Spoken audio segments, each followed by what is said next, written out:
Hello everyone and welcome to my Bachelor Nation official channel. I hope everyone is having a wonderful day.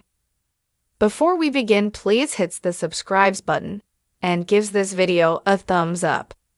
Disney Television Group President Craig Erwich has disclosed a plan for future seasons of The Bachelor following Grant Ellis' struggles in the main position in season 29, as well as behind-the-scenes changes. Claire Freeland and Bennett Grabner, The Bachelor showrunners and executive producers who took over for controversial founder Mike Fleiss in 2023, announced their departure in March 2025. Fans heard in February 2025 that The Bachelorette will not be airing at its typical summertime schedule.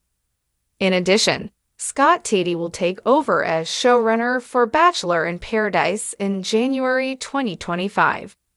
In an interview with Variety, when questioned about The Bachelor renewal information, Disney Television Group President Craig Erwich responded, "I don't have any news to share right now." Some fans thought Grant was the wrong option for The Bachelor since he couldn't decide between his last two women, winner Juliana Pasquarosa and runner-up Alicia Gare. Craig was delighted with how the program turned out, and he stated that he intends to be more selective about future editions of the presentation. "I don't have any news to report right now. I was quite pleased with the ending.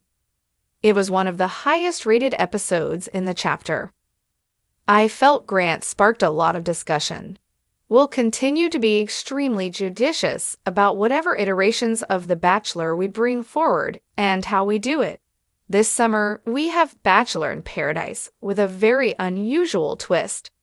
Craig's cryptic comments about the future of the Bachelor franchise could imply that The Bachelorette will not run this summer because producers have gotten more choosy.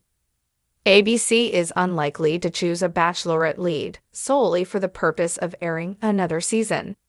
Instead, the network wants to present a meaningful story. The producers are now more focused on introducing the golden contestants to Bachelor in Paradise, which will be an entirely new concept for the show. The Bachelor brand has lost its appeal in recent years. Many people no longer watch for the romance, but rather for the drama and anarchy that unfolds among the candidates.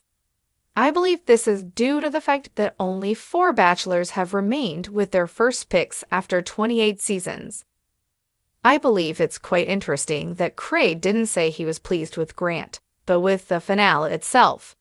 He was pleased that it was highly scored and that Grant generated a lot of buzz. This is very telling commentary since it demonstrates that he is more interested with attracting viewers to increase ratings than anything else. In addition, he did not compliment Grant on his performance as The Bachelor, which is extremely fascinating, as Craig Erwich's cryptic comments about the future of the Bachelor franchise stirred mixed reactions. The stakes for future seasons were higher than ever. Fans, industry insiders, and even some past contestants began to speculate on what direction the show would take next. It was clear that the show, which had once been the epitome of dating reality television, was now battling an existential crisis. Ratings had dwindled, and the public's interest had shifted from genuine romance to the drama that ensued in the contestants' interactions. Grant Ellis, season 29's Bachelor, had found himself at the center of a storm. While many had hoped that he would bring a sense of stability and romance to the role, his indecision and inability to pick between the final 2 women, Juliana Pasquarosa and Alicia Gare, left viewers feeling frustrated and disappointed. His fumbling in the final moments of the season, where he hesitated before making his ultimate choice, had led to an outcry from the fans. Yet, despite this, Erwich and the production team were pleased with the ratings and the buzz that followed. It seems that the controversy, rather than the romance, had brought back a sizable chunk of the audience. This shift in focus was a sign of the times. In the postmodern landscape of reality television, where authenticity is often compromised for spectacle, The Bachelor hinted at something deeper. "We'll continue to be extremely judicious about whatever iterations of The Bachelor we bring forward and how we do it," he had said. Was this a sign that the show was evolving, or was it in trouble? The producers, it seemed, were rethinking the very nature of what the show had become. Could the original formula of finding true love be outdated in today's TV landscape, or would the franchise attempt a return to its roots? With the departure of Claire Freeland and Bennett Grebner, two of the key architects who had taken over from the controversial Mike Fleiss, the door was open for new voices and new ideas. But what would they bring to the table? The departure of Freeland and Grebner was noteworthy. The showrunners had attempted to steer The Bachelor away from the chaos and contentiousness that had become synonymous with Fleiss' tenure.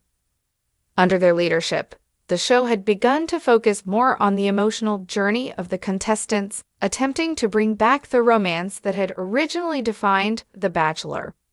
However, their exit signaled that their approach had not been entirely successful.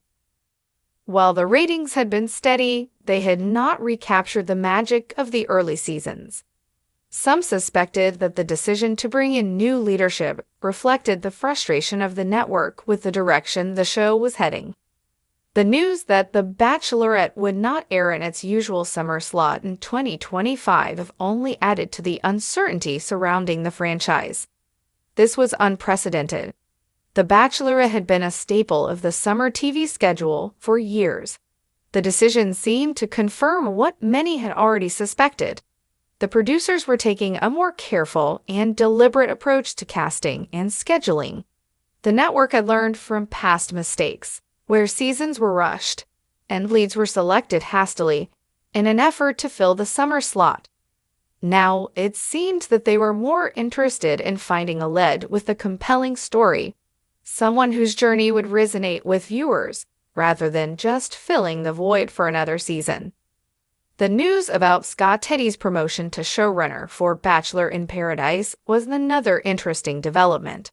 Teddy, who had previously worked as a producer on several seasons of The Bachelor, was now tasked with bringing a fresh perspective to Bachelor in Paradise.